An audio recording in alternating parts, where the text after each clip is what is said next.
Men in power are working overtime to control women's bodies, lives, and futures. Hello, good morning. Abortion access, freedom from sexual violence, and economic security are key to building a world where all women can thrive. The National Alliance to End Sexual Violence and the National Partnership for Women and Families are standing together to take power back. Learn more at nationalpartnership.org/standtogether. Everyone wants more money, and everyone wants to make a difference. With Aspiration, a financial partner that puts you, your conscience, and the planet first, anything is possible.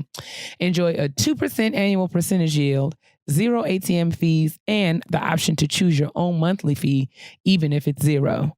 Plus, you rest easy knowing your deposits won't fund the oil pipelines or drilling that harms our planet.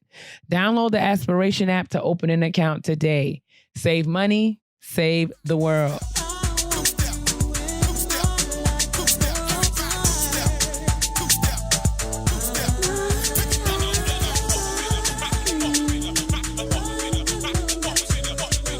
Cause I eat a lot of vegetables. It don't have nothing to do with your new friend. My eyes are... I can't do it. Thank God. That was dedicated to your glasses. No, that's not necessary at all. How many times have you seen these glasses? I don't know. When did they inspire You're song? welcome. Tonight. Either way, praise the Lord, niggas. On tonight. Praise the Lord, niggas. Welcome back to Getting Grown with Jade and Keia. I'm Keia. I'm Jade. And we're back to talk about the scam that is adulting, the good, the bad, the ugly, the tests, the trials, the twists, the turns, the temptations, and the taxes of being a real live adult in the year of our Lord 2019. That part. How you doing? Oh, you know, I'm just pushing right on through. How are you? Same. I'm doing okay. You know, nothing really in the way of complaints outside of, you know, just same old same. Just grateful to be alive. And that's really it. Grateful for perspective. You know, you got to put things in perspective, but we'll talk about that around the kitchen table. Yes, we will. How was your week? Anything notable?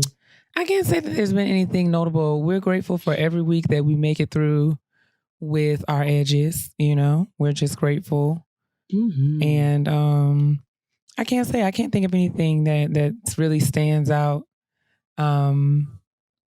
Yeah, I've had a good week. It's been productive, and I even managed to get a little rest. Of course, I felt guilty for it, but you know, baby steps. Decided to just kind of like roll with things as they come and just be out here. Yes, that's right, sis. I'm proud of you for that. That makes me happy. Well, I guess with that being said, we can just swiftly move through this show. You didn't tell me how your week was, though. Oh, how was my week?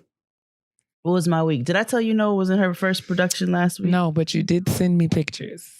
I did. And Noah she was in news. She was a newsie. So she did all the choreography. She was one of the youngest. There was 2 of the youngest in the production. And went through to the high school students. So I was so proud of her. She knew all the choreography. She did her little thing up there.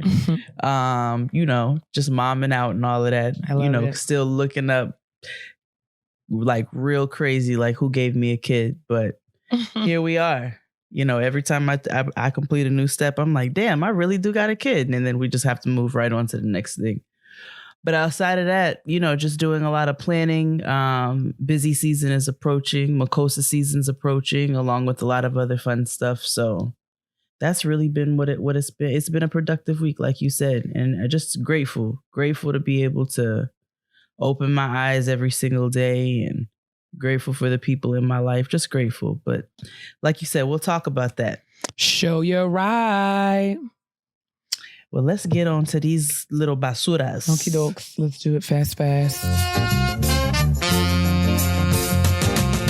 A clean up woman. All right. So it's time to trash.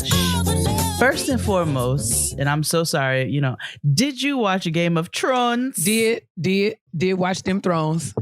Okay, so Game of Thrones is back. Them Thrones. Game of them Thrones is back. And I saw, there are tons of memes and all types of things about Game of Thrones. And I think one of the most popular ones that I'm seeing right now are either I'm in the 1% of people who don't watch Game of Thrones in the world, or what's the other one I saw? There's two types of people. Those who watch Games of Thrones, who don't watch Games of Thrones. I mean, I was late to the Game of Thrones party, but now that I'm here, I am thoroughly invested. I will say I have seen a lot of memes, but I think my favorite Game of Thrones related artifact from the internet from last night was Kev on stage said that Cersei really tried to order up some elephants on the Postmates. Man, when I tell you I have really thoroughly laughed at that. My favorite meme, the ones that I just said are just like the most relatable, but my favorite meme so far is Michael Jackson like sitting up in a tree looking down, and it's like Bran all season. And somebody on Twitter said they didn't know that Winterfell was ADA compliant because he just seems to get around, doesn't he? Just be around and around, just up the stairs, down the stairs, just, hey. I love it. Out here. That's right. It's an inclusive show. I love it. So, if you don't watch Game of Thrones, it's fine. I'm not getting ready to shame nobody because it took me a long time. I thought it was a cult at first. But I have to say, just in the way of someone who has like a relationship with words, I love writing. I love stories and storytelling. Mm-hmm. I am really captivated by the level of depth and complexity that is in these storylines. Like, this is how, like, I feel like real TV used to be back in the day, where there was just so much happening. Yes. And it's just awesome to see how things come together, and like all the metaphor and all that. It's just like super dope to me. I feel like you can't be lazy and watch Game of Thrones. You got to think. Oh, you got to pay attention. You got to pay attention. And you got to remember things from seasons. Absolutely. Because I have it's almost like a Scandal back in the day, where you feel like I literally could have taken notes, because I feel like I need to go back and refresh myself around certain things. I missed the Scandal bus. I missed that bus. Oh, I understand. But either way, I just feel like all of the moving pieces of the story, made me want to go back to prior seasons and kind of figure out, okay, let me refresh myself on this beef. Or let me see let me dig a little deeper into what that read was. Like, like the girls had lots of things, like quick little one-liners, and it's like, ooh, there's something behind that. I've got to get to the bottom of that. And I remember it a little bit, but I need to go back and kind of refresh myself. So I like that kind of TV. My kind of carrying on. I really pardon me while I fantasy nerd out for a second, because I know Keia is our resident geek. However, oh my goodness. Actually, you're a resident nerd. I am our resident geek because your girl loves fantasy, which is why I'm surprised it took me so long to get to the Game of Thrones party. But, here we are. I told you I read American Gods 3 times. And Game of Thrones is what I wish American Gods was. Like, I enjoy American Gods, the show. And I have said, normally I don't like books that I enjoy to be turned into TV shows or movies because they don't do them justice. I have to say the cinematography and just the visuals of American Gods are beautiful and they match up to the book. However, the storytelling, because Neil Gaiman is a storyteller, well, he don't always bring it home in the end, but he's a storyteller. And he's so detailed in his storytelling, and Game of Thrones is everything that I wish they would have done with American Gods and turned it into a TV show. Nigga, that shit could have been so good. Anyway, yes, you can still get into it. Like, the season just started. I was very disappointed. I thought the first episode was going to be an hour and a half to 2 hours. It was not. Apparently, that's coming in the 3rd episode. And I saw on Twitter, evidently, this season is only like 6 episodes long or something ridiculous 7, like that. I think. Yeah. I got a problem. I'm like, we have waited a year or better. Well, Well, so it's I think it's 7 episodes, and after that's like the third episode on, the episodes are supposed to get longer. Okay. So, I guess we'll see what happens. Mm-hmm. But they have a whole lot to wrap up in this end. So they have a lot to wrap up. So I cannot wait, and I'm very excited. And you can tune right on into that HBO app and get yourself caught up. Do a couple good weeks of binge watching, and you too can catch up to Game of Thrones. True. But Trons. What do we have next on okay. So we want to send all of our love to Paris, our family in Paris. If we have any listeners out there, we want to keep them in our prayers because the Notre Dame Cathedral, it was up in flames earlier today. I'm not sure. I haven't read any recent reports as to where the fire came from. Right. But we do know that is a historical building. I want to say off the top of my head, so don't quote me, it was built in either like 1193 or 1163 or something like that. Yikes. So it is just a huge, it's historical. It's a historical building. It's very historical, built in 11 anything and still surviving. And so we know that this could be a huge loss for those over in that community. And so we want to make sure that we send our condolences and our prayers over to Paris. Absolutely. And Donald Trump can just shut the fuck up. Every day. God, and he just says some stupid shit. Every day. Stupid. So your girl, Kim K, I never thought I'd see the day where Kim Kardashian made more sense than Kanye West, but here we are. The times of the end. What a time. This is a sign of the times. She is studying to be an attorney. So, okay, I'm going to let you finish. No, please. I just have questions. Ask. I don't know if I have the answers, but I sure will make them up. So, I just had not been made aware. I mean, I understand that whiteness and wealth together a lethal combination make, right? So, and that's just a perspective that I will never ever have.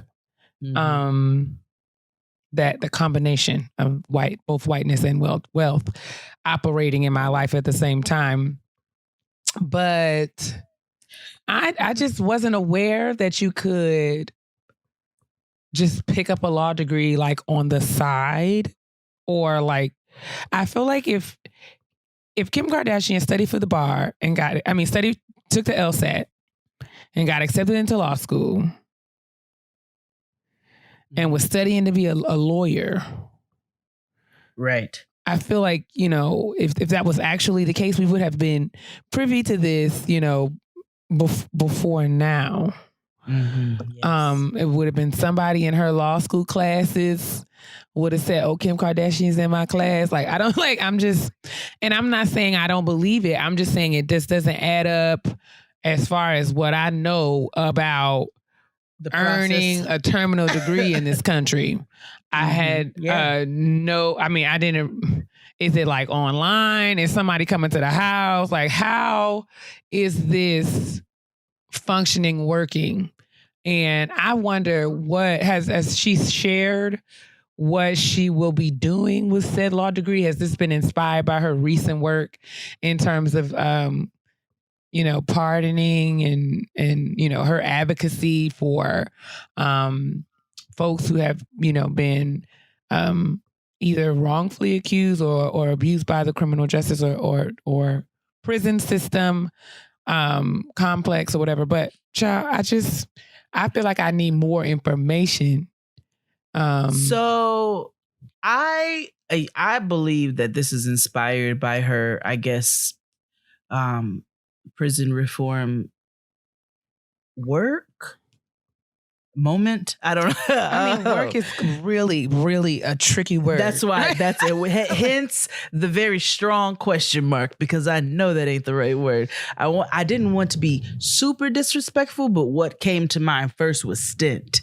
You know what I'm saying? Because when you do something one time, like, but so here is what she posted on her through her. This is what she posted on her social. This is her news, her outlet. Excuse me.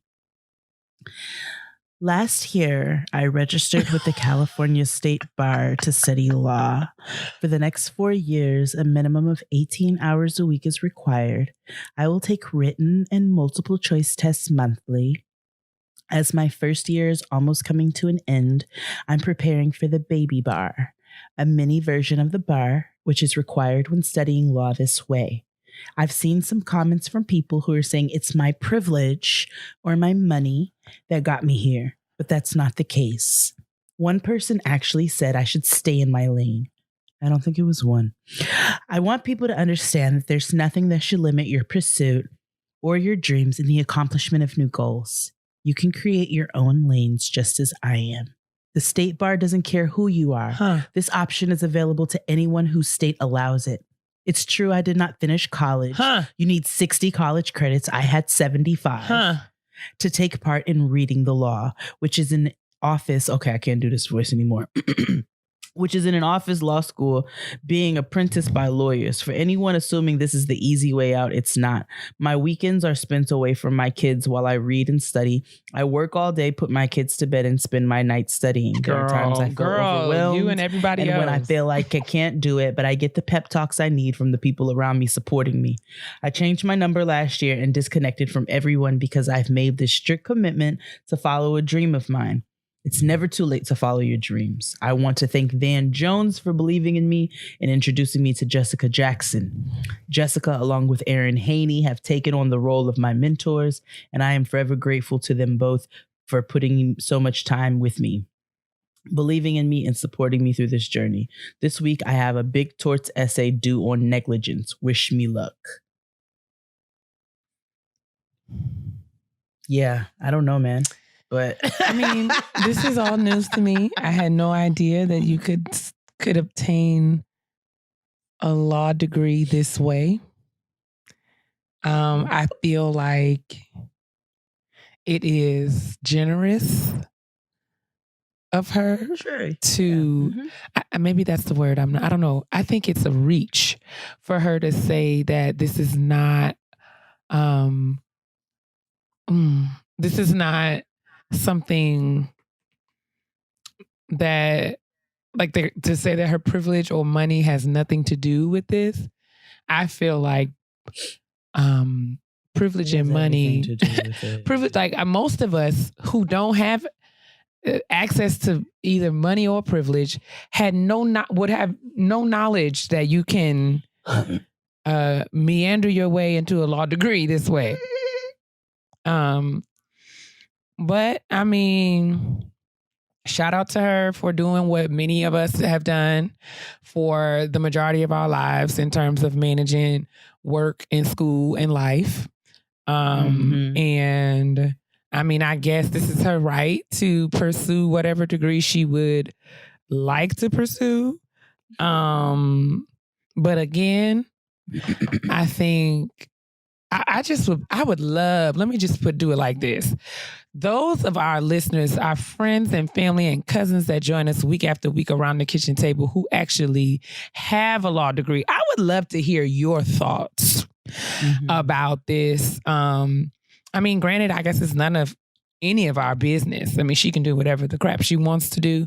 But I wonder what, I don't know. To me, I think, I don't know, man. If you think of all the people that have spent time and money and resources and energy and have sacrificed to actually take the road most traveled to get to the law degree, I feel like folks would feel a way about her kind of taking the back door. Yeah. Like you just take a couple, it's like you just take a couple of, you study for 4 years and you take these tests and it's like a weekend thing. But I just wonder. So it sounds like law school, homeschool. Yeah, which I think is really fascinating. Like I didn't realize that was a thing. Fascinating. I don't know. But, listen, if this is going to help her like form coherent sentences and not get on my nerves every time she speaks, listen, live your best. By all means. I mean, get what you need, sis. But get what you need, nonsense. Right, nonsense. But like, ooh, what a time. What a time. Yeah. Where we, she done got Donald Trump's attention and, was able to help a woman who was in prison, wrong. I don't know the word. I'm looking, it's late, but I can't think of the word. But the Miss Johnson, the lady that she got, pardoned for, unreasonable sentencing or what have you. But I think that's great service. But I'm just interested in I would just love to know more about what Kimberly would seek to do with this law degree.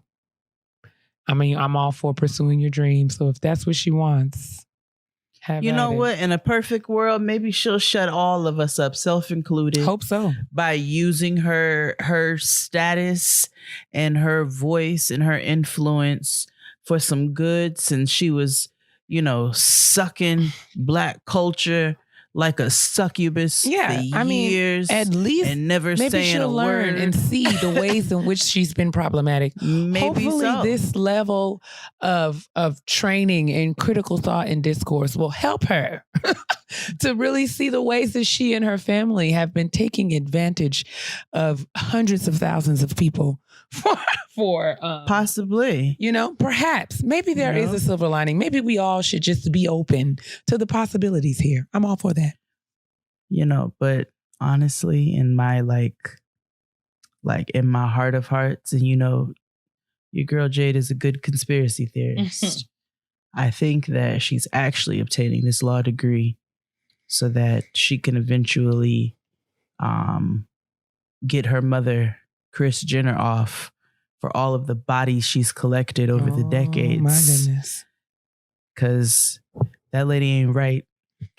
And something tells me that she's got like 375 niggas buried up under that house that eventually somebody's going to have to account for. So what a theory. What a theory. Dear Lord. We shall see. Dun, dun, dun. You do. Moving right along. You are a fantasy geek. You just cooked that up. No. It did. Like you just. That was a little mix between Buried in the Backyard, Snapped, and some book I've read, I'm sure. Help us. So we know that iconic venue Webster Hall closed down. Did it? I did not know that. It did. And I thought that it was permanent. Well, apparently it was just a very lengthy renovation because... Oh, yes, I did know that it was closed because it's opening back up. And Jay-Z is going to be the one to reopen Come the venue. on, Webster Hall. Yes, with his B-Sides 2 show. So we know Webster Hall has many rap battles have gone down there. Right, that's what I'm saying. This is like vintage New York.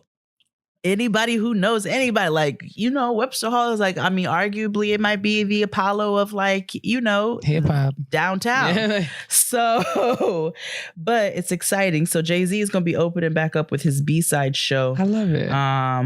His initial B-side show took place at Terminal 5 back in May of 2015. So now he's doing his B-Sides 2 show. And that is opening night is April 26th. So he didn't give much time.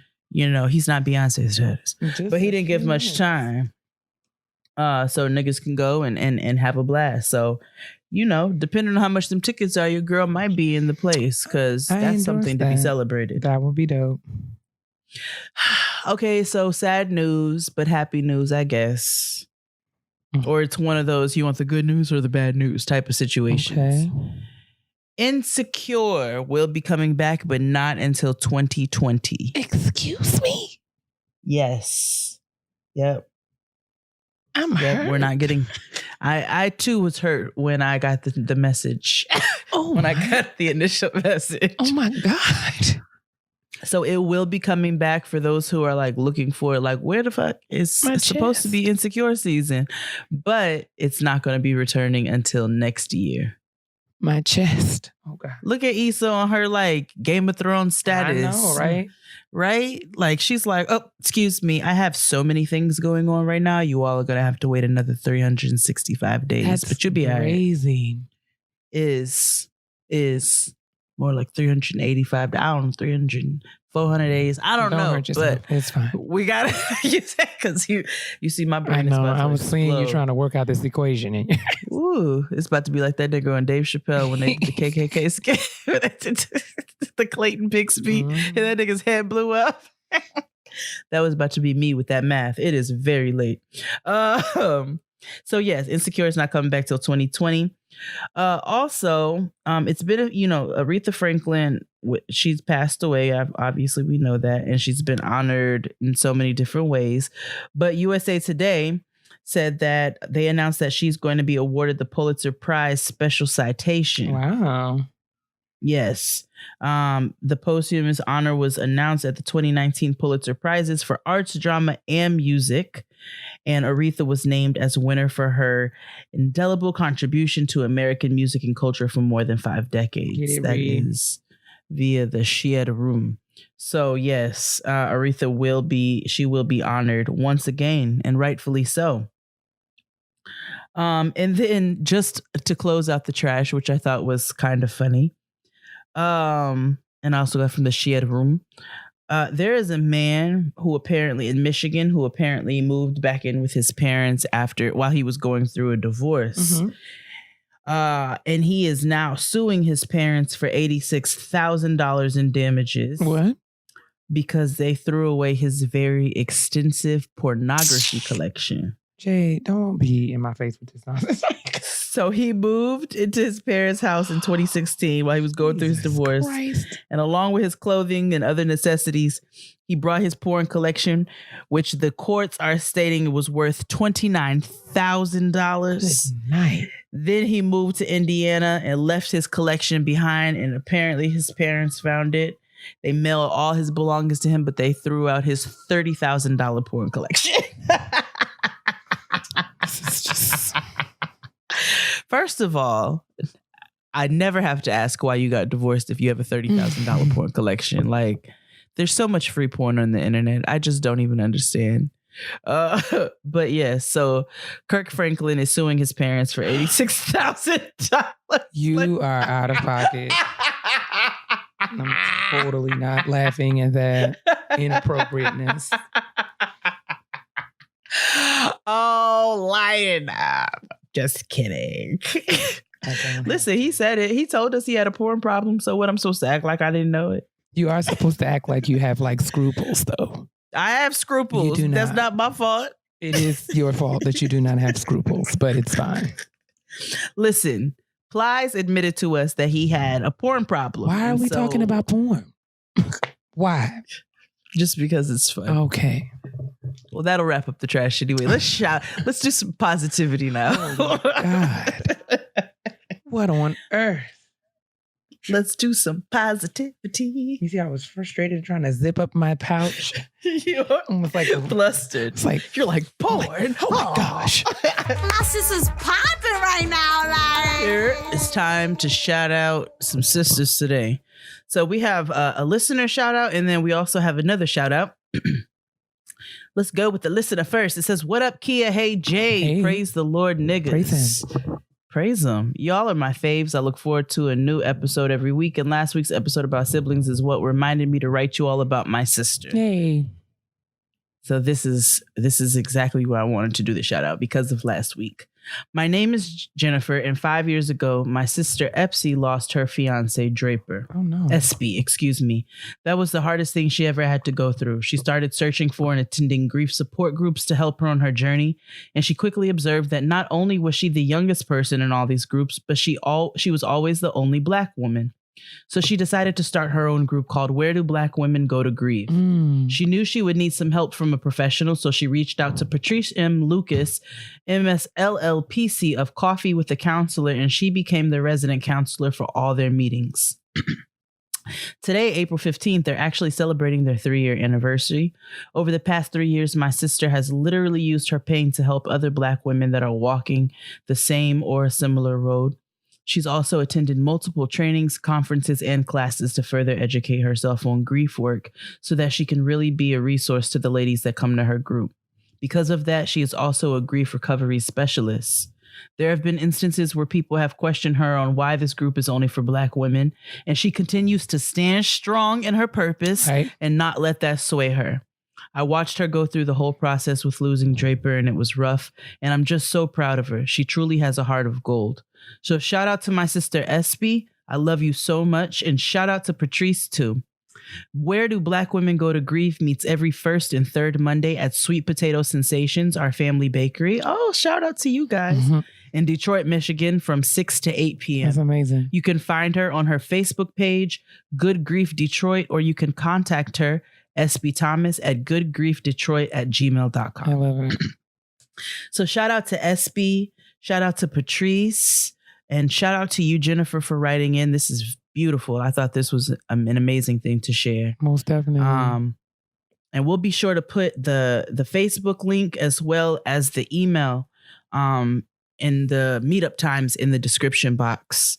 But shout out to you guys. Keep going, because this is such amazing work, and I just love that you guys are diligent and you know exactly what your purpose is, and you're not letting anybody's opinion, because you already know people are going to come and call you racist. I think that's so critical. I too want to encourage you and thank you for prioritizing the needs of Black women. I think this is something that I never ever thought that I would have to defend as much as I have, or I do, in terms of both my professional work, like, in terms of writing and researching and doing work that's committed to examining, exploring, and telling the stories of the lives and lived experiences of Black women. But also with like Teen Typing Fest, I get all kinds of emails and comments, and people want to know why it's limited or whether or not it's limited. And I just feel like there's so many ways that Black women and women of color have been excluded from the conversation. Our perspectives and unique needs are never acknowledged or prioritized. So we have been diligent around creating spaces for ourselves. And we should not have to then like it's okay for us to have those sacred spaces that are just for us. Because everybody deserves to have a space where they don't feel like an outsider.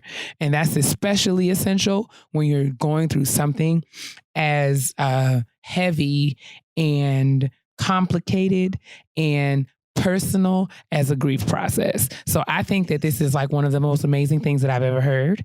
And I wish that there were spaces like these spaces and groups like these groups, like all over the country. I think the women of Detroit and the surrounding areas definitely have a gem in the work that SB is doing with Patrece. Yes. And I just couldn't love it anymore. So congrats to you all for 3 years doing this work. And I wish you continued success, yo. Yes, absolutely. It's amazing work. Sure. And we have one more shout out.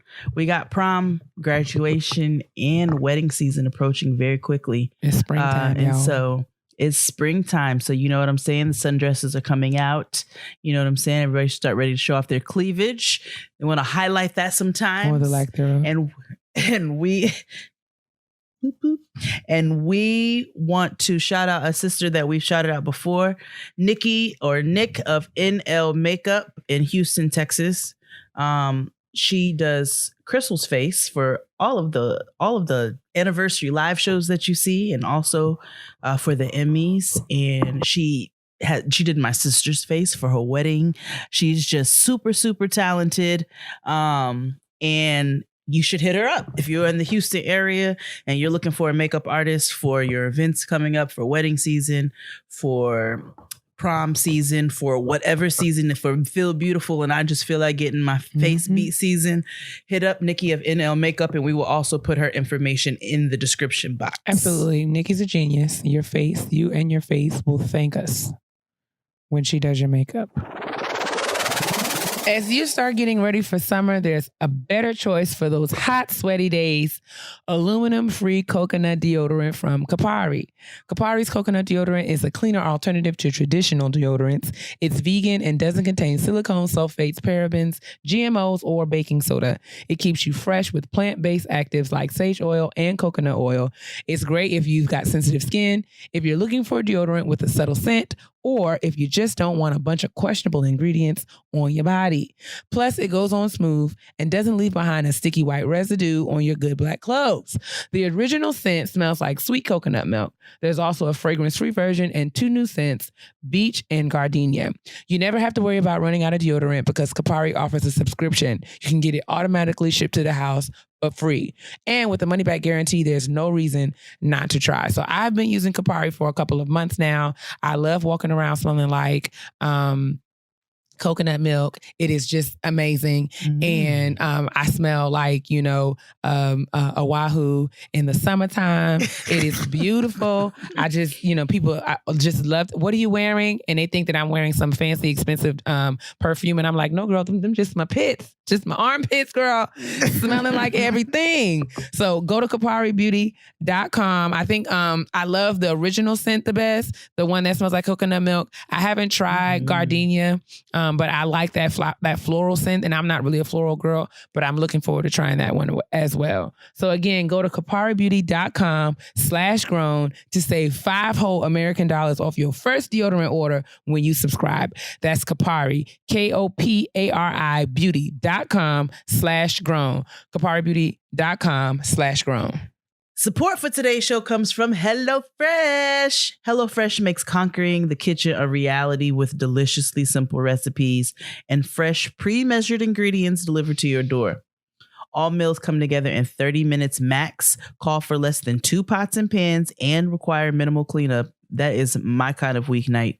Plus, with 3 plans to choose from, including classic, veggie, and family, there's something for everyone. So get out of that recipe rut and start cooking outside of your comfort zone. So let me tell you all that I recently made a maple and mustard glazed pork chop with cinnamon sweet potatoes and green beans. Let me tell you about how it was everything. I thought that I came up with this recipe. You would have just thought I went to the store and I thunked this up and I went and I did everything myself. No, this was HelloFresh. Everything is prepackaged. It is the exact amount of ingredients that I need. So there's no excess. There's no waste. Nothing's going bad. And I had food left over for lunch and the family enjoyed it. For $80 off your first month of HelloFresh, go to HelloFresh.com/grown80 and enter the code grown80. That's HelloFresh.com/grown80 and enter the code grown80 for $20 off your first 4 boxes. Okay, so it's time to gather around the kitchen table once again for a conversation about gratitude. We did a show about gratitude early in our podcast life and history. It was one of our earlier shows. We talked about how it's important and how gratitude is essential to keeping the right perspective and remaining open and just kind of keeping the right kind of thoughts in your thinker as you navigate the different challenges of being an adult. So we thought that for the good of the order, it may be wise to revisit that because as we're headed into the second quarter of the year and dealing with different challenges as they come, everybody's just getting over tax season, whatever that means for you, and just kind of headed into the summer or spring and summer months, moving towards whatever goals you set for yourself this year. Sometimes it can get to be a little heavy, especially when things get busy, especially when things may or may not be going according to plan. But I have found that, when I tend to be stressed or feeling pulled in different directions or overwhelmed, one of the things that have been helpful to me in kind of regaining composure about my circumstance or situation is to just have the practice of cultivating the practice of being grateful. So I thought we could just talk about some things that we're grateful for. I don't know if you want to do 3 things, 5 things, however you want to do it, but just kind of get in a conversation about just what are some things that we're grateful for. We could complain, but we won't. We're going to be grateful. Okay. Oh, okay. Starting off with something that I could complain about, but I'll be grateful for. Happened today, actually. So, left the crib, had to really be out by a certain time because Noah spent the night at Nana's last night so that Mom and Dad could watch Game of Thrones in peace. So I went around the corner to go pick her up before school. And my pants ripped a little bit as I got in the car. So I was like, damn, I don't have time to run back upstairs and change my pants. I got to keep it pushing. So I go pick her up and I get out of the car to go pick her up. Now, I don't know what's going on with these pants. Like, I have worn them. They are one of my favorite pairs of pants. And for whatever reason, these bitches just gave up today. Get out of the car to go get her. They keep ripping. I was like, no. So at this point, I feel like a light breeze on my right, underneath my right ass cheek. Oh. So I was like, all right. Getting on in the car, I'm like, I'll have to deal with this later. Like I'm in a car, I'm driving. There's nothing I can do about this right at the second. I just know that I don't have time to go change these pants right now. So I'm racing to get her to school. I got to get to work because I have a client coming in. Pants keep ripping, son. They just keep fucking ripping. But I am just grateful that I had a jacket that was light enough to tie around my waist. Because by the end of the day, my whole ass was out. Like I had drawers on, but the whole like ass to like, right up under my cheeks was out. But I had a jacket to tie around and cover that. Thank God. So I was able to go the majority of the day assless, but nobody knew it but me. And I'm grateful that happened the way that it did. You always have what you need when you need it. That's it. What about you? What a blessing. I am grateful for, I feel like I am developing the muscles and the skills to kind of manage my anxiety and the things that stress me out. When I feel like I'm getting triggered or having an emotional response to something, it's not as devastating. Right. It's not as it's not as devastating. It's not as long term, or like I feel like I'm recovering quicker these days, and able to just kind of settle myself down, allowing myself to have whatever response I have, but not really staying there for long periods of time. And I think that has a lot to do with the fact that I'm busy, and busy is a blessing for many reasons, right? Because it's like, you just have lots of things to do. But in that, I'm learning how to manage myself better. And that's something I've been praying for, asking God to help me do, because I feel like when we pray for things, we don't necessarily know. We talked about this on the readiness episode, but like we don't necessarily know or have a concept or understanding of all that comes with what we pray for. And I think that one of the things that God has been showing me is that in His grace, when He gives you things that you ask for, in that grace is oftentimes space for us to kind of adjust to the blessing. And I think I'm learning and gaining perspective of what I need to learn and unlearn, and how I need to grow in order to be able to manage the things that I have asked God to do in my life. Like, so I am all the things that I'm seeking Him to do in terms of like purpose work and professional work and kind of being out here doing this work. in the times where I'm feeling stretched and overwhelmed, I'm gaining the perspective that helps me to know that even in my crazy or what feels like crazy, I am developing the muscles and the skills to be able to better manage these things. And I know that with that, like God's going to continue to bless me with more, because once I learn how to effectively manage where I am, that's right around the time where He'll level me up. So I'm excited about seeing growth in myself in those ways.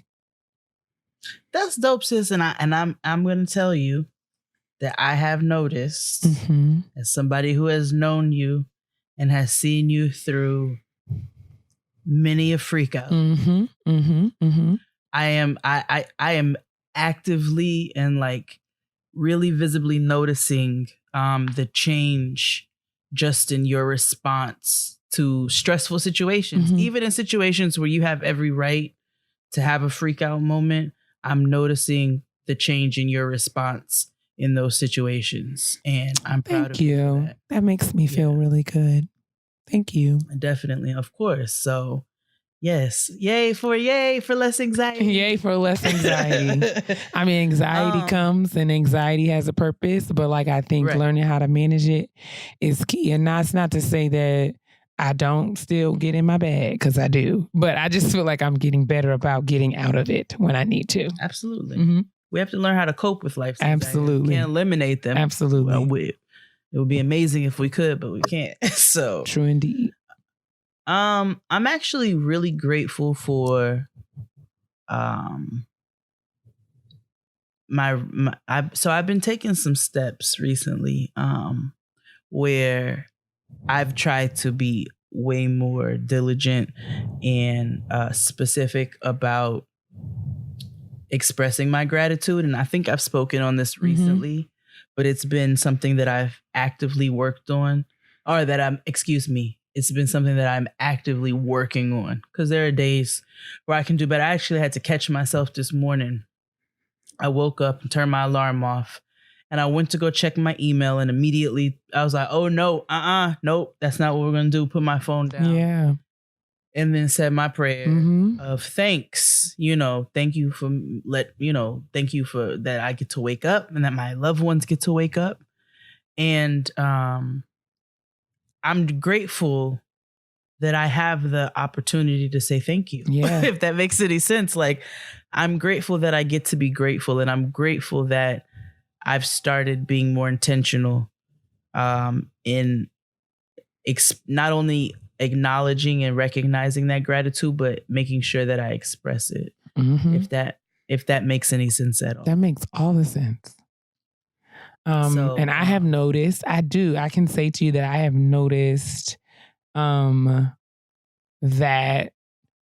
a change in you around that as well.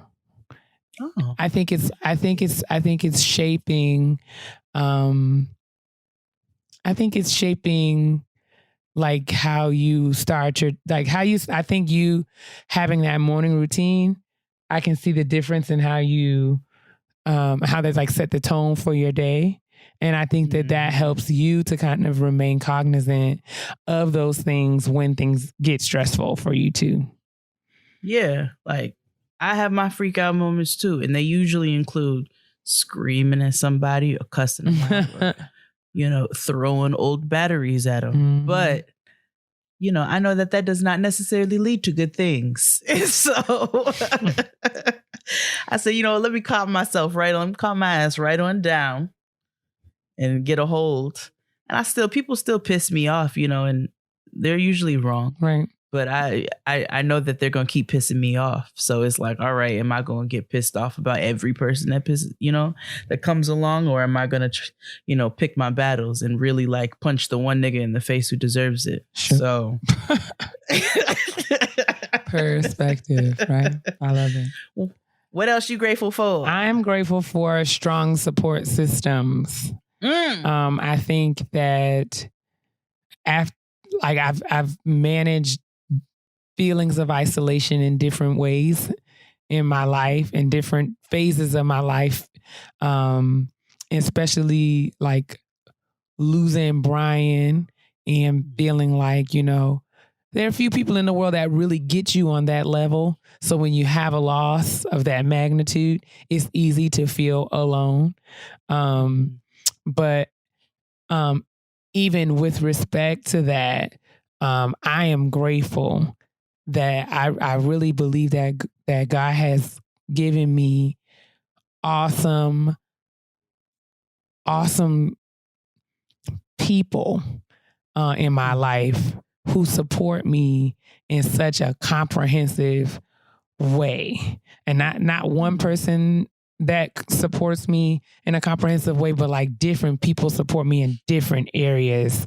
And that has really been something that I can say that I have so much value in and gratitude for the fact that I have access to friends who believe in me and believe in me when I don't see it myself, and who don't allow me to get caught up in my negative self-talk or my doubt or fear or worry, but who are insistent and almost gangster about me.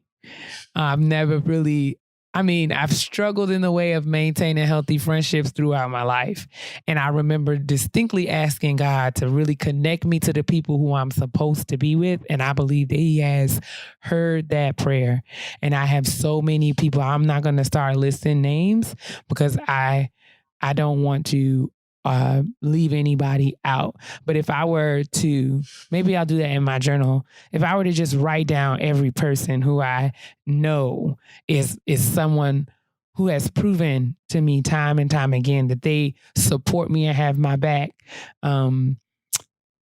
it would not be a short list. And I am grateful for that. People who show up for me, people who keep their word, people who advocate for me, people who have invested in me, and not money or those kinds of things, but money too, not just money, I should say, but people who have sowed into me their wisdom, the things that they've learned, mistakes that they've made. I don't take that for granted. At all. And I am grateful for the ways I feel like those are the ways that I am loved. I feel like it really shows me like I am loved when I recognize the amount that people pour into me. And that's why I feel duty bound to be that for somebody else in whatever way I can be. I'm going to piggyback off of that. It's not my next one, but I am super grateful for every single person in my life right now. Like, and I sat down and thought about that the other day. I thought about my friends, like my best friends, my closest friends. And I am grateful. Every single one of them adds some kind of value to my life. Mm-hmm. Like every single person in my life adds value to my life right now. And I'm very grateful for the support system that I have. Grateful for Tristan, obviously. I'm grateful for my in-laws. I'm grateful for my family. And I'm really grateful for my friends who show up for me and show up for my family, show up for my child, as if it's their own flesh and blood. Right. You know what I'm saying? And care for me and keep me in their prayers and hit me up and tell me they're thinking about me or whatever. Like, I'm grateful for every single one of those people, and everyone who's in my life right now is supposed to be in my life. And I'm grateful for everybody who supports me, people who don't know me, people who know me. Like, there's so many of you all, you listeners right now, who are out there, and you guys support the hell out of us. Right. And we really, like, I'm grateful for that. We wouldn't have no show if you all didn't support us. Absolutely. You didn't sit up here and listen to my crowing every week. Like, you know what I'm saying? Like, with that, you don't have to do that, but you all do that. Mm-hmm. And, so while you're sitting up here thanking us for giving you the show, we're thanking you guys for listening to it, or we wouldn't have no show to give. And we learn just as much from the conversations that we have, the comments. I really feel like the kitchen table is like an actual digital space where we come together and kind of hash out what it means to be really grown out here because you don't have like a lesson plan or a manual or like you don't know how to do a lot of these things that we have to do. And I love that we can come together and learn in this space.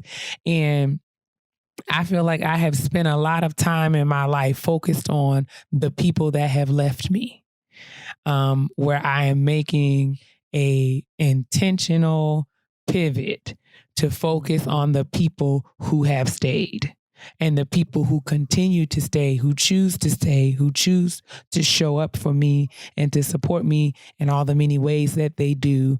And that's like a practice that I'm really trying to will myself to keep up, you know, especially like dating. You know, it's easy to get caught up in all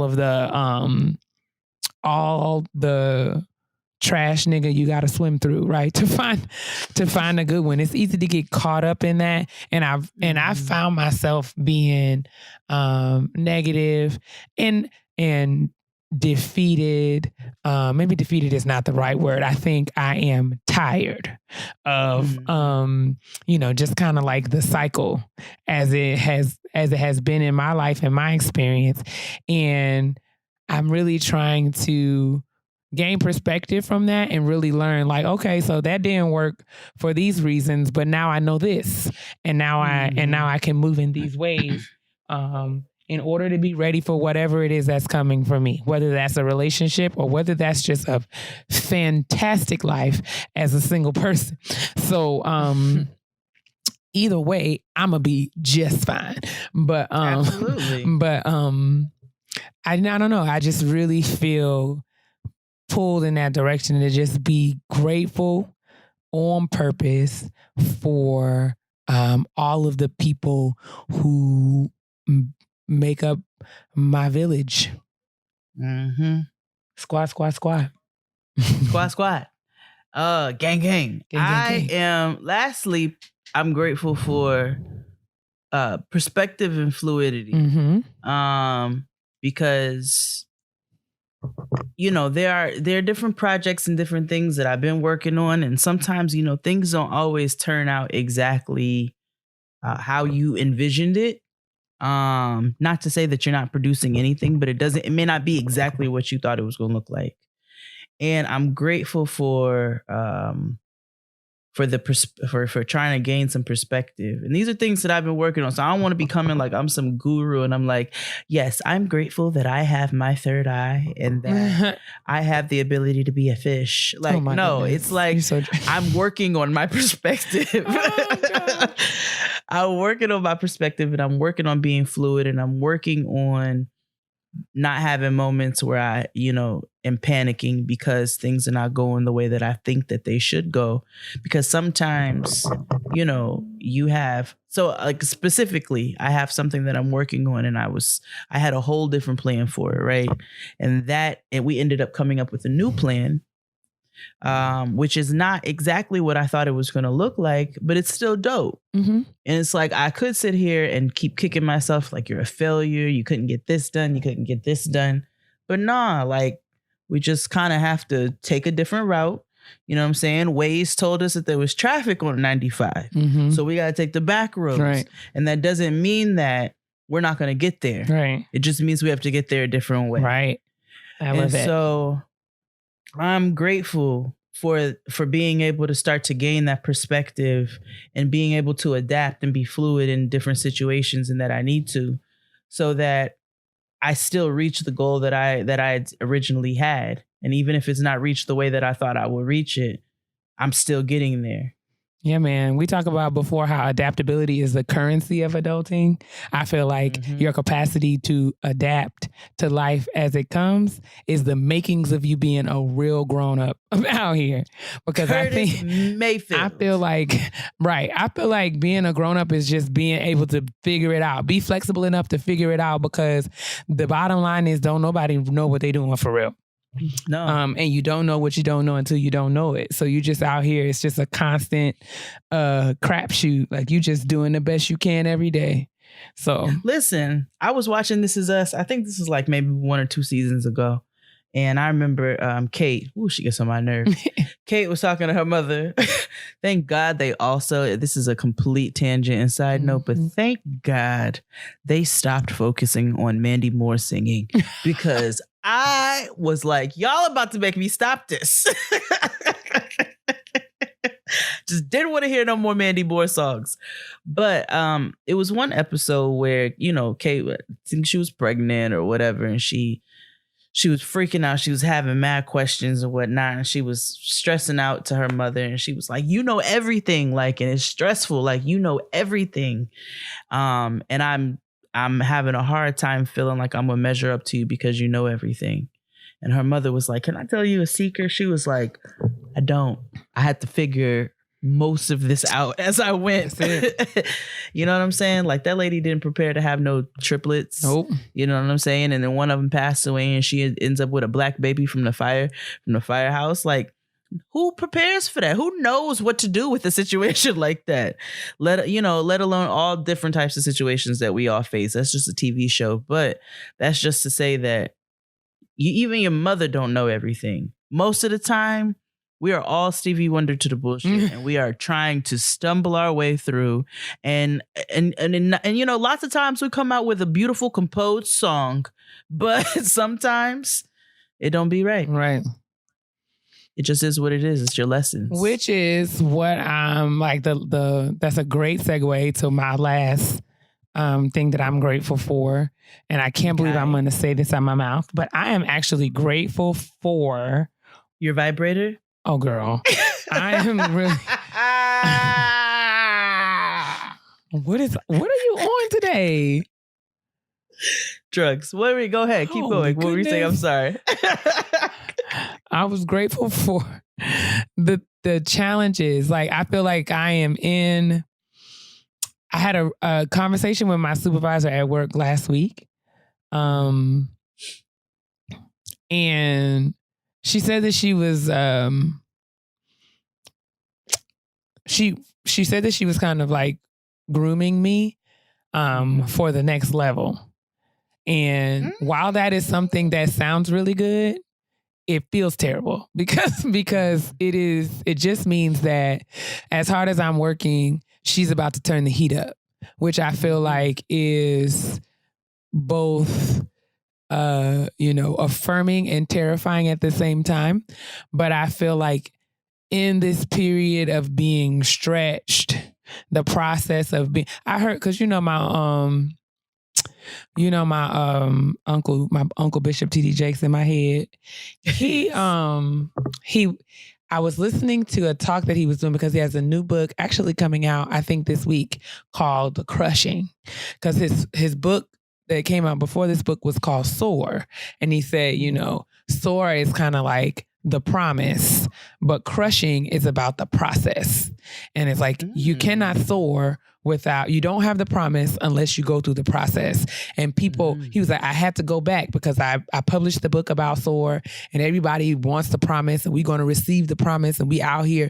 But he was like, that's all well and good, but you cannot talk about promise without talking about process. And crushing is a part of the process. Like a great bottle of wine was first some smashed up grapes, like grapes that have been through wine that is amazing is nothing but grapes that has been through some shit, like legit. True. So I am glad and grateful. Even though I feel like I'm losing my mind most days, I feel like I'm in the process of the crushing. And all of the things that are dying in the crushing process are the things that need to die. Like my negative outlook, the negative self-talk, me holding on to all the hurt and pain and rejection of my life, me having me being fearful or me not having expectation for greatness in my life. Those are all the things that are dying throughout the process of me being stretched and crushed through the challenges that I'm facing. And I'm grateful that even in that, I am not alone because I have the support system around me and I have all the things that I can point to in my life that say, even though I feel like I'm under undue pressure all of the time. I have not failed. They have not taken my stuff out this apartment and put it on the street. They have not. right. They have not picked me up off the floor. They have not come and repossessed my little Honda. They have not. There are so many things that could happen that did not happen, which lets me know that even through all of this, I am taken care of and I am not alone, but this crushing process is being overseen by, the person who is going to bring me to the promise. So I am grateful for that. And I try to keep that perspective when I be at my desk wanting to cry. Oh, yes. Absolutely. That is just amazing. That is a wonderful way I love that. The crushing. And I feel like I don't know when the book's going to come out, but I'm definitely going to read it. I don't know. But yeah, I'm going to, because when he said that, it was like a talk that he was doing. It was on Instagram and I watched it and I was stuck. I was like, that just punched me in my throat, huh? It's like I'm like, he got me wanting to turn this into a tattoo. You know what I'm saying? Like the crushing. Finish off this sleeve. You got to get the the crushing. And I mean, and of course, he didn't use the wine analogy. That was my bit of ratchetry. Well, that was genius because I just knew he did. That was my. Well, I just feel like I've heard that before in church, but of course, the preacher didn't say grapes that have been through some shit. That's my own ratchetry. But if you think about it that way, like wine is amazing. We love wine, right? Yeah. So, but before it is a wine that tastes good and rocks us to sleep at night, it is just some grapes that have been beat the hell up. I mean, well, quiet as it's kept, when you originally said something about the crushing and then you talked about wine, I was like, yes, because we get a bottle of wine and we crush that shit. And we shut it down. But as you continue to go, it got better. It got even better than what I thought what you meant. Whoa. So I'm grateful for listening. Oh God, let's get out of here before we say something else inappropriate. But yes, guys, what are you grateful for? What at this point of the year are the things that you can look back and say, listen, life isn't perfect, but these things are helping me to be better. These things are pushing me toward my purpose. These things are getting me ready for whatever's coming in my life down the line. It's good to be able to zoom out, as Fran says, and just kind of think about things from the perspective of, okay, so things are not perfect right now, but I do have this going on. And no matter what the circumstance, I feel like you can find one thing, even in the most dire and devastating situations, you can find one thing. The fact that you're breathing. Exactly. Exactly. So yeah, let's be grateful this week, man. That's what's up. Let's make let's try to make an active challenge of being grateful. Cause I know it's easy to get swallowed up. Like totally. You're talking to a real glass half empty person right now. Like it's easy. I feel like I am naturally a glass half empty person and I have to work. Come home from work and people are like, how was work today? And it was like, yo, I dealt with the dumbest nigga. Like, no, like we gotta and then the thing is when you shift that thinking, like I know it sounds real third eye, real incense, you know what I'm saying? But honestly, when you shift that thinking and you get yourself into an incense situation, you really do start to feel better. And as much as, we're all talking about getting older and we be going over like all the face creams we get and the under eye gels and we get this and it's got the acid and, all of this. So dumb.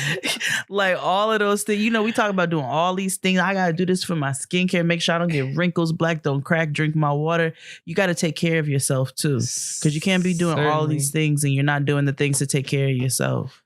And so as we get older, we have to be real intentional that as much as we're going to take care of our bags and our wrinkles and our smile lines, that we take care of what's going on internally as well. Gratitude is the anti-aging serum of your insides. Is vitamin C, vitamin G. Vitamin G, baby. That's what we're going to name the episode. That's it. Make sure you take your vitamin G, though. Vitamin G. Take your And with vitamin that, G. we'll move on. Because nobody will tomorrow. listen. Otherwise, your inside's going to be musty and ungrateful. Ungrateful and dry. That's right. Crumble. I love it. Vitamin G. Dating is hard. Child, we can just end the ad right there because that is the truth. Lavoo makes it easy. Lavoo is the best dating app there is. In fact, it just won the User's Choice Award for Best Dating App from Google Play. Not too many people love dating apps, Keia included, but people love Lavoo. And it's no secret why, because it actually works. No endless browsing through people who aren't serious. If you just want to hook up, Lavoo isn't for you. Lavoo is for relationships. It's for something a little more serious, but also seriously fun. Lavoo makes it easy to break the ice and meet that special someone. So if you're tired of mindless swiping, then go get Lavoo. That's Lovoo, Lavoo. Download it now on iPhone or Android, and you get 1 week free of Lavoo Premium membership by using voucher code GETLOVENOW.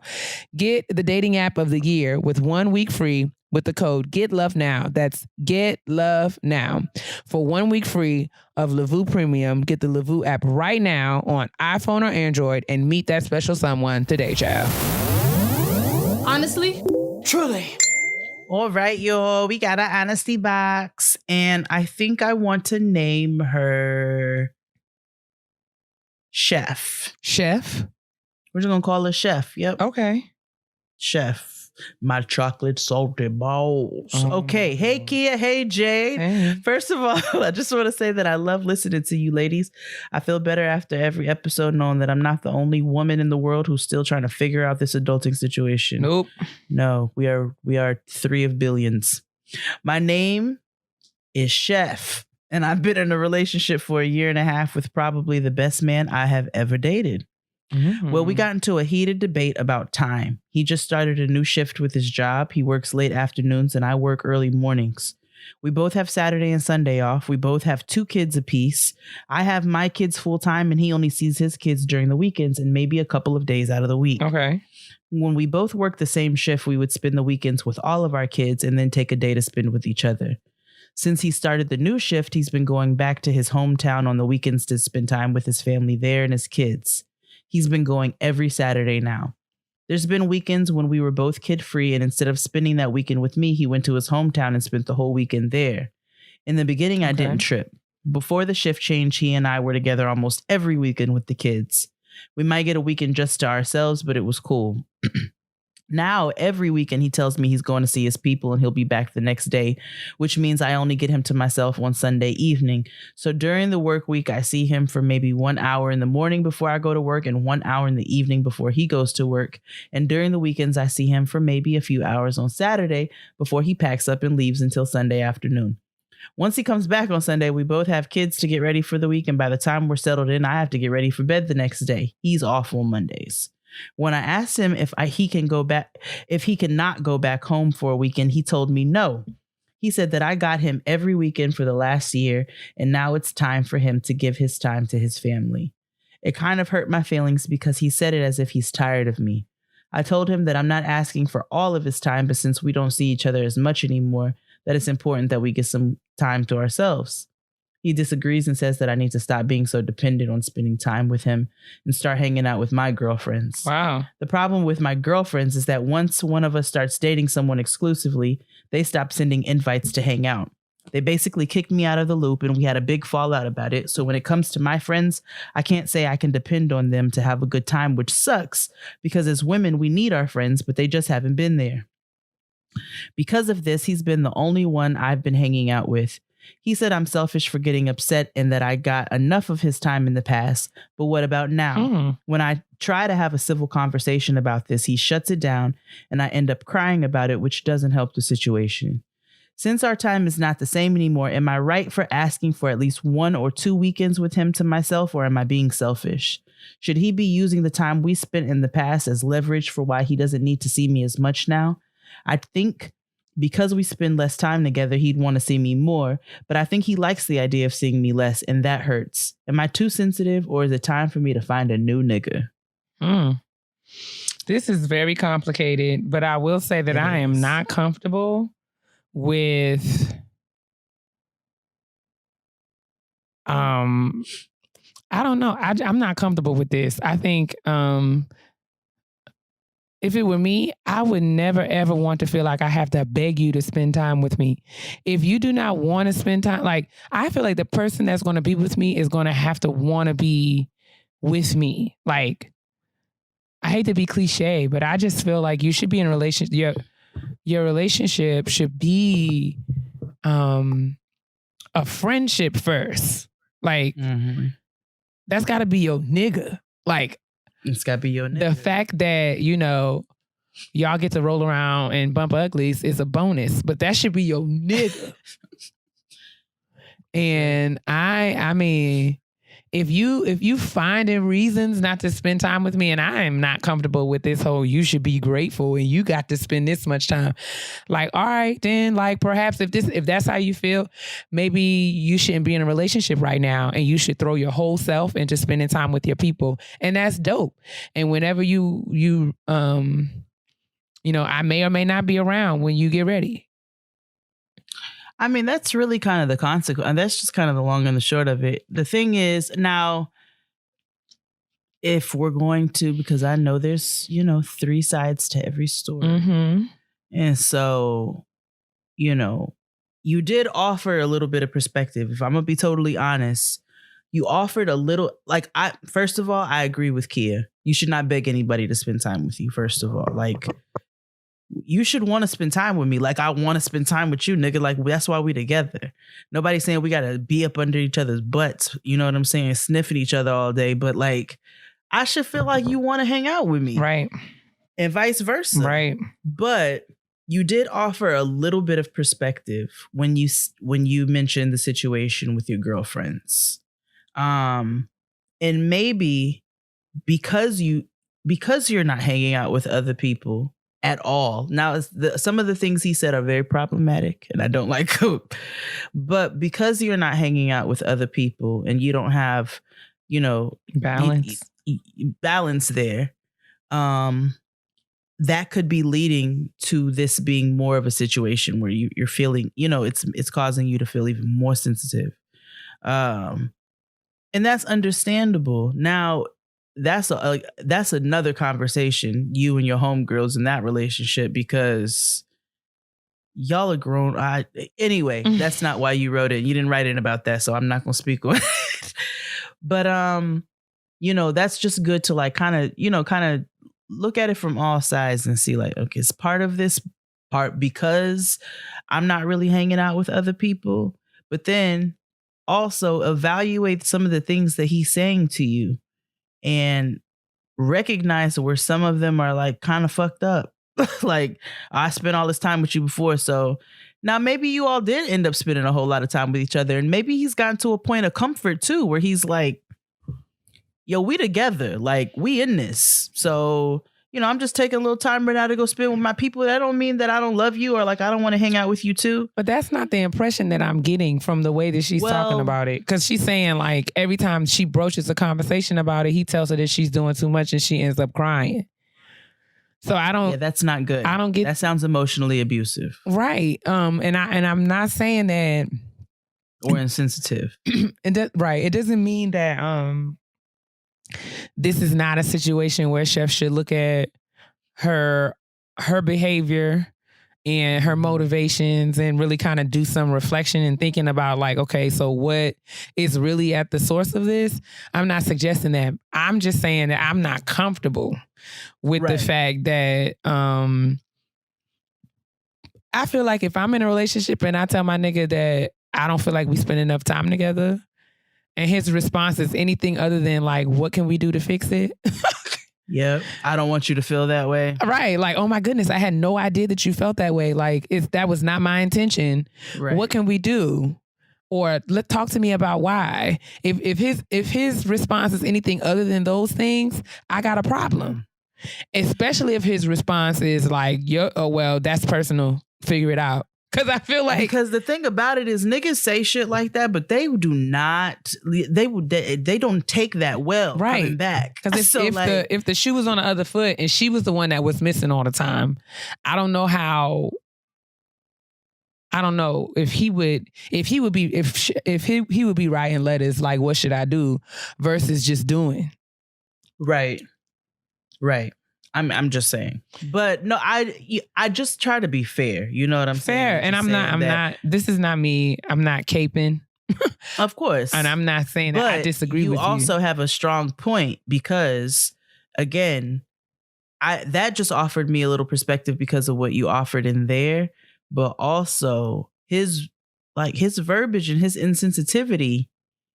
It just doesn't sound like encouraging. Yeah. It doesn't sound like a partner. It doesn't sound like somebody who, your partner should not want to see you cry. And it doesn't sound like, let's figure this out. Let's make this work. It's like, well, this is what I want to do, so you got to learn to live with it. And I'm just not comfortable with that kind of response because, like you said, it doesn't suggest any level of compromise. And if I'm telling you, if I'm in partnership with somebody and they tell me that something that I'm doing is making them sad or causing them hurt or pain, and my response is get over it, that means that I'm not in partnership with that person. That means I'm in partnership with myself, and my interests are what's ruling the day. If we are coming together in relationship and you supposed to be my nigga, and I'm telling you that something that you're doing is hurting my feelings or making me feel away, I just want you to, at the very least, be like, well, let's figure it out. Because I don't want to. Because I don't want you out here feeling away. I want you to be so safe and secure in the fact that I'm in this. So what can I do? Because I mean, and that's just not me speaking from, the perspective of someone who has a whole lot of relationship experience. That is me speaking from the perspective of somebody who treats people the way that she wants to be treated. That's really all relationships are. They're friendships, they're intimacy, and they're treating people the way that you want to be treated. If we honestly would talk to and treat our partners the way that we want to be talked to and treated, things could be so smooth but the problem is that as imperfect human beings, you've got miscommunications that come up. You've got misread intentions. Sometimes people think that you mean one thing and you're thinking a total different way, and you're thinking some, like, if we would just kind of take ourselves out of that and not be selfish and think about how we would want to be talked to and how we want to be treated and how we want to be understood. If both parties would do that, it would be a beautiful thing. It'd be a beautiful thing. But unfortunately, we live in reality and that's not the case. And if I'm going to offer anything, because she asked does she need to find a new nigga? Does she need to, if I could offer anything that's going to be of any use, it would be in a situation like this where you're crying all the time and you're feeling like this, it might be time to try to find some outside help, some counseling, and maybe some couples counseling. A neutral, unbiased party can help you guys figure out at the foundation what is wrong, and offer some perspective to him on how he can be a little bit more sensitive to your, to what you need. And then maybe offer some perspective to you on something that you might be able to, offer to the relationship or what have you. But that neutral, unbiased party a lot of times can really help couples figure out how to communicate. Because a lot of times, a lot of the frustrations that we face in relationships do come from completely misunderstanding the other person and not being able to come outside of yourself to understand that other person. And so if you think it's worth it, then maybe that's something you want to explore. And if you offer it to him and he doesn't want to explore that, well, then that's when you might need to start making some other decisions. Yeah, but more than you need in a new nigga, I think right now what you really need is some information. I would, just like Jay said, I would encourage you to have a conversation and really lay out what I feel like you might have already, but just for the good of the order to say, can nobody say that you didn't do your best? I would have a conversation and just really be honest about this is what it is and this is how it makes me feel. And ask him if he's willing to work toward a resolution where everybody can live with. And then, based on his response, I think that will help you to determine what your next course of action will be. Yep. But I feel like just between you and me, if it were me, I would be looking for a new nigga. Yep. Same. Because I would look into the counseling. Well, not looking for a new nigga, but I'm just saying, like, I would, because the way that you've described this situation does not describe a relationship that I think is, falls within the standard that I've set for myself. Because I don't know, I feel like I deserve to be in a relationship with someone who is, who can't get enough of me and I can't get enough of them. It should never be a question of like, where you at, what you doing, like, and I mean in healthy ways, right? I don't feel like we're not talking about codependence, but we are talking about a level of companionship where it's like, I need you to miss me when I'm gone. If that's sweet. Sometimes, He was like, not really. I mean, that's real sweet. That's real sweet. Like, and there are times like, where we leave each other and we become back. We be like, what's up, babe? Like, it's nice to see you. You know what I'm saying? And then there are some times where it's like, yo, get the fuck out of my face. But I mean, that's what I said. In healthy doses, I'm not saying that you got to be up underneath my arm all the time. But this is not what Chef is describing. No. Chef is saying, I see this nigga once a week. No, this is unhealthy. And we supposed to be in a relationship. I see him once a week and it doesn't seem like anybody is making any moves to see me more than that. And when I speak to him about it, he's like, so deal with it. I'm not saying that I'm not looking for codependency. No, you're looking for some desire though. Yeah. I want some, like, when I'm saying a level of companionship where it's like, where you at? Like, yeah. Where you been? No, that's real.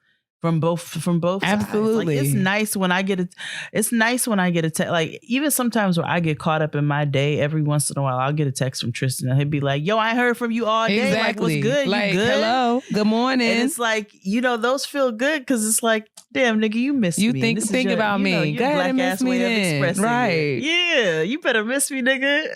So, nah, but yeah, you know what? Like, just make sure you're being treated how you want to be treated, Chef. Like, make sure you're being talked to and you're being treated emotionally the way that you want to be treated, and how and the way that you're showing it to the other person. And if he's not giving that to you, and counseling is not an option, he's got to have the desire to want to do that too. And if he doesn't have the desire to want to do that, then at that point, like, really start reevaluating, because there's no reason for you to be in a situation or in a relationship with somebody just off of the strength of the companionship.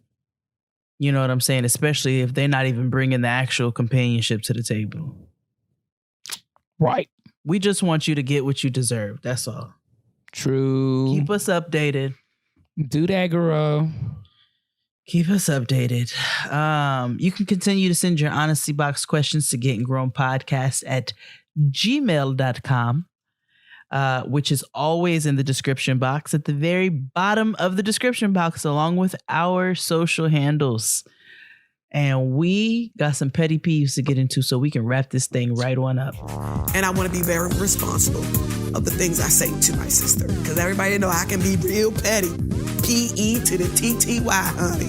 All right, I'm ready to put my petty on parade. Do it. So, my petty peeve this week is for the cops. Oh, Lord.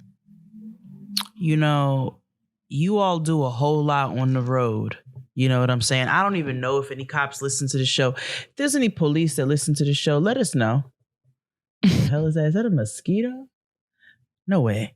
But my petty peeve is for the cops, because you all really be doing a whole lot on the streets. Turning them lights on when you know you ain't got no emergency. You know what I'm saying? Running red lights. You guys be zooming in and out of traffic, real, crisscross applesauce, just all swerving in and out of people's cars, causing all kinds of havoc. You know what I'm saying? Or you do like real asshole shit where you drive like 15 miles an hour knowing that niggas really don't want to pass you up. Like, you know exactly what you're doing. And so my petty peeve this week, which is not so petty, it's like, you already know the power that you hold with the uniform that you have on. Can you not be a dickhead about it? Like, can you already know how people are going to react to you just being around you, just driving around you, just like natural anxiety, just as a people, based off of who you all are as a people in the historic conflict that we have amongst one another. So if you know that you hold a certain status and a certain level of fear that comes along with this uniform, you know what I'm saying? Because niggas don't really rock with y'all like that. Then why would you do extra shit to really just be assholes?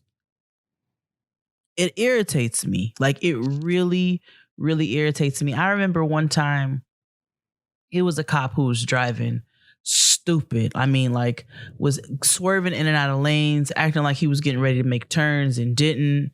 No turn signals, like just all kinds of. So I finally honked my horn at him. So I'm like, I got my kid in the car and you're driving like an asshole. And he pulled me over. Mm-hmm. And he pulled me over and he was like, you honked your horn at me? And I said, I did, because I have my kid back here and you're driving like a dickhead. Oh my God. I was like, and he was black. And that's another thing. That's another petty peeve of mine, because I have a very specific negative history with black police officers. They have been getting on my nerves as long as I even knew that a police officer could get on my goddamn nerves. Officer Peppers in New Jersey, I still got beef with you. But he pulled me over and he's like, you honked your horn at me? I said, I did. I got my kid back here. You driving like a dickhead. Like, what do you want me to do? I was like, I'm supposed to just ride behind you while you try to figure out which direction you want to go? And at that point, all he could do was let me go. I didn't do nothing wrong. I honked my horn at you. What, you gonna take me to court? Because I'm snitching. I'm telling him. This nigga took me to court because I honked my horn at him and he has a little dick. Oh my. But anyway. So my petty peeve this week is for police officers who use their power, I guess, in place of their little dicks or whatever. Like, I don't know. Like, I just don't like y'all like that. And you need to do better. And black cops, brown cops, like cops who are you all really need to do better. You need to do better because you got a history. You got a history and we do too. So you need to remember which side people are on right now and how you were raised and how you grew up, and stop being a fucking terrorist. Anyway, what's your petty beef? Oh my. I don't feel bad about nothing I said. That is evident. That is not at all. I sure don't. I got so much more to say, but we have to wrap this thing up. My petty peeve is for people who ask for. I think there's a difference in asking for feedback or my opinion or input on something than asking me to agree with you. I think a lot of times people conflate those things. Like, they ask you for your input when they really want you to just agree with them. And I would just really appreciate it if you want the latter, just say you want the latter, because then I'm in a position to make a choice as to whether or not I am going to, like, I can just tell you flat out, yes or no, I agree with it. And then you can move forward with the information however you see fit. But what I don't like is when people ask you for your input, you give it to them, it's not what they expected, and now they got an attitude with you. So if you didn't want me to weigh in on this, then you shouldn't have asked me to weigh in. But you don't get to ask me about how I feel about something and then get mad at me for doing it. Like, get mad at me for telling you how I feel about something. I just feel like that. I don't know how petty that's petty or not, but I just wish that if you want me to agree with you, you showing me something like Keia, just tell me that this is great. I can be like, okay, I think it's great, or okay, I think it's don't. I don't think it's great. Versus, Keia, take a look at this and let me know what you think. Then you're saying then I'm feeling like you looking for feedback. Because if I don't think it's great, I'm gonna tell you why. And if you disagree with that, that's your choice. But you got to prove to me why your way is better than my way in order to get me to where you want us to be. So I just be lazy. Don't be lazy in your feedback requests is I guess the bottom line here. If you want feedback from me, expect me to give you my honest feedback. And be prepared to receive it. It's like a reverse petty peeve. Is it? It's a reverse petty peeve because it's not petty on your part at all. It's actually petty on their part to mask the request of constructive criticism behind like, just tell me my shit is just great. Yeah. Like you just tell me that this is amazing, please. Thank you. Like if you come up to me and be like, this look good, don't it? I'm gonna be like, yeah. Right. You know what I'm saying? Like, cause clearly you want me to like hoorah for your ugly ass outfit. Right. But if you ask me how this look, then you open the door for me to say, I think it looks terrible. Like, ooh, bitch, you are looking rough. That is not your color. So just know what you want before you ask me anything. Because if you ask me for my feedback, I'm going to give it to you. And if you don't like it, that's your business, not mine. God bless you. I'm Gucci over here. Like, true. I really don't care if you have one of them ugly ass stockings. Right. And with that being said, remember that you need to moisturize yourself. Yes, indeed. Your insides, your outsides, your eyelids, your brain, your heart. Drink your water and mind your business, why, sis? Because your black will crack if it's dry. And take your vitamin G. Vitamin G! That's it. Bye, y'all. Not to be conflated with vitamin D. I knew it was coming.